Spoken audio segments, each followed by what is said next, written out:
સવાલ number 7 nuclear પ્રક્રિયા એ વત્તા બી આપી રહ્યું છે સી વત્તા ડી નું મૂલ્ય ક્યુ આપણને આપેલું છે એમ એ વત્તા M B minus MC minus MD into C square વડે.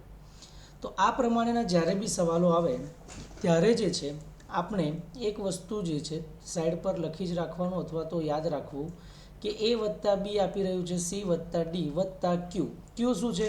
ઉર્જા, ઉત્સર્જાતી ઉર્જા. તો ક્યુ બરાબર લખવું હોય તો સી વત્તા ડી ક્યાં જશે? સામે તરફ. તો એ જે છે નેગેટિવ થઈ જવું જોઈએ. તો એ વત્તા બી માઇનસ સી માઇનસ ડી બરાબર ક્યુ. હવે જે છે આગળ શું કીધું છે? દળો જે છે ન્યુક્લિયસના આપેલા છે. ઓકે, વિગતો પરથી પ્રક્રિયાઓનું મૂલ્ય આપણે ક્યુ શોધવાનું છે.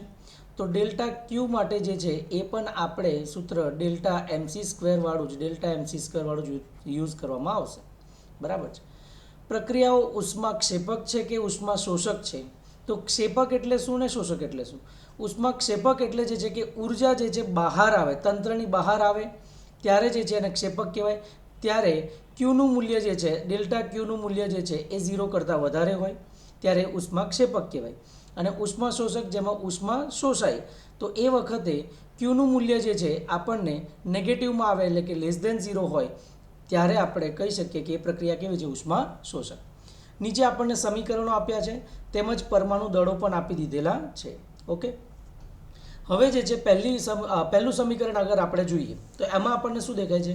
1H1 જે પ્રોટિયમ છે, 1H3 જે ટ્રિટિયમ છે, 1H2 ડ્યુટેરિયમ છે, 1H2 ડ્યુટેરિયમ છે. હવે આ કેટલી વાર છે? 2 વાર. જુઓ સરખા સરખા છે. તો શું આપણે એને લખી શકીએ? 2 ટાઈમ્સ માસ ઓફ 1H2. બરાબર છે.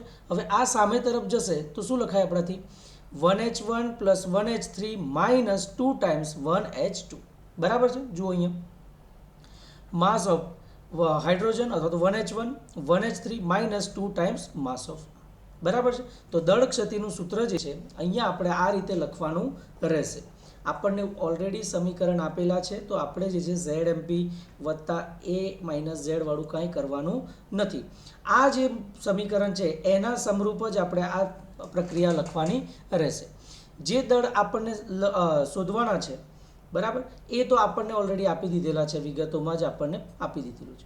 તો MH પછી 1H3 માટે પછી ડ્યુટેરિયમ માટે પણ આપી દીધેલા છે. બરાબર છે. તો શરૂ કરીએ. MH આપેલું છે તો 1.007825. ટ્રિટિયમ 1H3 નું મૂલ્ય 3.01. 1H2 માટે તો 1H2 નું મૂલ્ય કેટલું છે? 1H2 2.01. હવે આ બે જે છે એના સાથે ગુણાકાર કરીએ.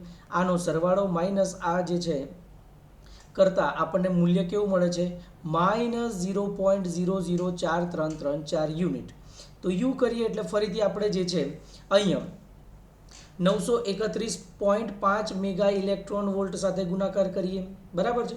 એનો ગુણાકારનું મૂલ્ય આપણને કેટલું આવે છે? Minus 4.033395 mega electron volt. અને ક્યુનું મૂલ્ય 0 કરતાં ઓછું આવે તો એ કેવું થઈ જાય? ઉષ્મા શોષક. બરાબર છે. ઓકે, હવે આપણે સમીકરણ 2 તરફ જઈશું. તો હવે જે છે જેવી રીતે ઉપરમાં પ્રોડક્ટ સાઈડ 1H2 વાળું એ 2 વખત હતું. હવે આ જે સમીકરણ છે એમાં આપણને રિએક્ટન્ટ સાઈડ આપણને 2 વખત કાર્બન C12 આપેલા છે અને નિયોન આ રીતે. તો શું લખાશે આપણાથી? 2 times mass of 6C12 minus neon 1020 minus 2He4. બરાબર છે. તો ડેલ્ટા એમ માટે જ્યારે લખવાનું થશે તો આપણે આ એટલે કેટલી વખત? 2 વખત માઇનસ 10 માઇનસ 2He4 વાળું આપણે લખી દેવાનું રહેશે. જુઓ આ રીતે 2 times mass of carbon minus mass of neon minus mass of helium. આ ત્રણેયના દળ જે છે ઉપર આપણને આપવામાં આવેલા છે આ રહ્યા. બરાબર છે. ઓકે, હવે જે છે હિલિયમનું દળ જે છે આપણે જ્યારે સ્ટાર્ટ કર્યા દાખલાઓ ત્યારે પહેલા વાળામાં જ આપેલું છે કે હિલિયમ વાળું જે છે કેટલું યાદ રાખવાનું? 4.002603. આ તમે હમણાં દળ આપેલા છે તો 2 ગુણ્યા mass of carbon 12 point something, નિયોનનું 19 પોઈન્ટ સમથિંગ. હવે આનો ગુણાકાર કરો 24 પોઈન્ટ સમથિંગ, 19માંથી માઇનસ 19 માઇનસ 4 તો માઇનસ 23 પોઈન્ટ સમથિંગ. આ બંનેનું બાદબાકી કરતાં આપણને દળ ક્ષતિ કેટલી આવી ગઈ?